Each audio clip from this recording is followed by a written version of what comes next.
What's that transition been like? It's been great. For me, learning this role was something that I've wanted for the last 5 or 6 years, and I just always felt like I love coaching, but this was a frontier that I always felt was so exciting, and so it's both feet in. There's tons of learning. Very, very fortunate to be working with some great people, guys like Dave Wool, Gerald Mackins, our whole front office group. Obviously, Doc is the president. Having an owner like Steve Ballmer, and we just have so many good people who can make up for some of the gaps that I didn't have. Because the one thing as a coach, you really don't have like great appreciation for everything that goes into it. And a lot of times there's a bias as a coach. You're like, what the hell are those guys doing? And then all of a sudden you start doing it, and the awareness of it's 365 and just planning ahead and being 3 years out and 5 years out and being nimble on your feet and being ready to adjust. There's a lot to it, but that's the excitement. Like, I have zero ambition to go back and coach. This is really what I really want to learn and try to be as good as I can be at it.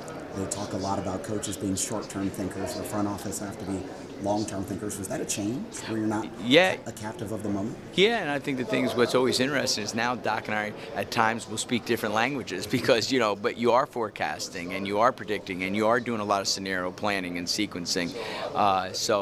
But it's like, again, for me, this was something I was really, really thirsty to get into, and the learning in it just really, really excites me. It's just the challenges that are ahead, and there's so many bright people in not just our front office, but the other 29 teams, their front office. So, that's what drives you. It's very exciting. So you had two scenarios kind of coming in. One that was going to be keeping Chris Paul and trying to figure out how to do a roster around a top-heavy, cap-heavy kind of thing, and life without Chris Paul. And you got option two. When that happened, that moment, okay, Chris isn't going to be here, is there a little bit of liberation in it? I mean, certainly there's a loss, but now it's like we got to get to work and be more creative. Well, I think the thing is, look, we're preparing for all those scenarios the entire year. Because the one thing is, we knew this. Chris Paul was a free agent, Blake Griffin was a free agent. So it was their choice. So we were doing everything to try to keep them. And you're ready, and it's more than 2 or 3 scenarios. It's like 56 scenarios because there's so many different iterations of what can happen, and there's a ripple effect. So I think, look, when Chris left, obviously it's, Chris is one of the best point guards to ever play the game. But I think what you do is, okay, like in this case, we knew he wanted to leave, right? How can we get maximum return for him leaving? And we felt very, very fortunate to get the players we got from Houston. And then, okay, how do we now build the team? Is Blake Griffin coming back? Well, Blake says I'm in. How are we going to build the team to complement our best players to be able to play to their strengths and the identity of our group? So I think there's a lot of action, so there's excitement with it. I wouldn't call it liberating because we wanted Chris back. He wanted to go play for Houston, so you just got to be ready to audibilize quickly. So you get a chance to kind of go after Danilo. You guys talked about targeting him for a while, but you've been able to do a lot of other things with the roster. How important was it to kind of strike quick and get a big piece to come in? Yeah, no doubt. I mean, look, this is a talent-driven league, and you have to get talent that fits and plays off each other well. So with Danilo, Blake, and DJ, we thought we can put together one of the best front courts in the league. And then we kind of looked at our backcourt and we said, all right, like, we really, really love the toughness and competitiveness and the shooting of Pat Beverly. With Lou Williams, he kind of gives us a lot of what Jamal gave us, and it's just, a couple years younger, but is an elite scorer. That's what he does off the bench. But we said, and we knew what Austin brings us as a two-way player, but as a guard play, we said, what can we do to find, we really need someone who can create for others. And there were a lot of, and there still are some really good guards still left on the board. But we thought with Milos, he was a guy that he loved passing. And really, like, if you look at our facilitators, it'd probably be Blake 1, Gallinari maybe 2, Pat Beverly 3, Austin has the ability to drive and pass. But we really didn't, from a guard position, have an elite facilitator, and Milos was a guy we targeted, and we were really fortunate. We had some good common ties. Our director of international scouting, Fabrizio Besnati, he's Italian, but he lived in Serbia, so he had a lot of connections. So there are a lot of things that came together for us to be able to bring Milos, and you like having a little bit of a European flair, and it's just having everyone kind of understanding, like, all competitive, high IQ guys that hopefully will fit well together. So again, back to your scenarios, you had a scenario where you might not have gotten any of them back, and I know fans there was this narrative after the playoffs, you guys just need to blow it up. Right.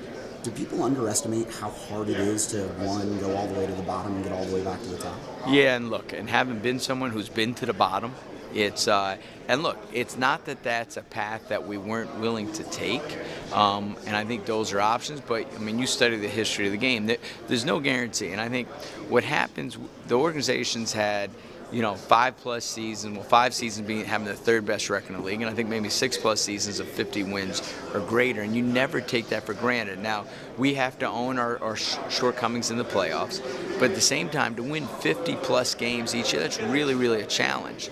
So I think what you look at is if Chris and Blake were to leave, okay, what's the best path? And I think organizations go one of two ways. Either they say, hey, look, we're just starting over, okay? We're going to acquire assets. We'll charge you a brokerage fee and take in your picks. We'll try to get high lottery picks, and typically history tells you need a top 3 pick, so that's why you need to be really bad, and that's a path, okay? The other path is we're never not going to be competitive, and we're just going to be really flexible and be ready. You got to nail your draft picks.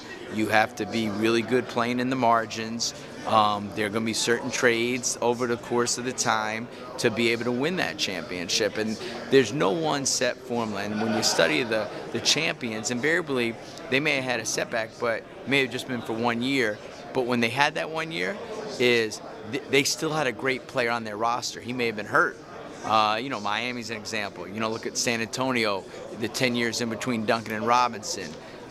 So I think everyone points to Oklahoma City with what they did, and we'll see over the course of time like what's going to be the best way to win a championship. And I think there's a lot of good young emerging teams, and I think from a front office perspective, that's probably more of a when you refresh the whole roster, but there's so much pain that goes into it. I remember listening to a thing, I'm being long-winded here, I hope I don't run out your tape, is Theo Epstein talked about with the Cubs, right, when they went over there, and he said probably the hardest thing to do was the big league team would be losing, but they saw what they had in the minor leagues, and they'd be winning, and after a loss, you'd have to go down in the locker room and be upset knowing that the young team is coming. And for us, because it's not necessarily we had a stockpile of young assets. So I think each kind of blueprint is different for each organization based on the players you have and the assets you have.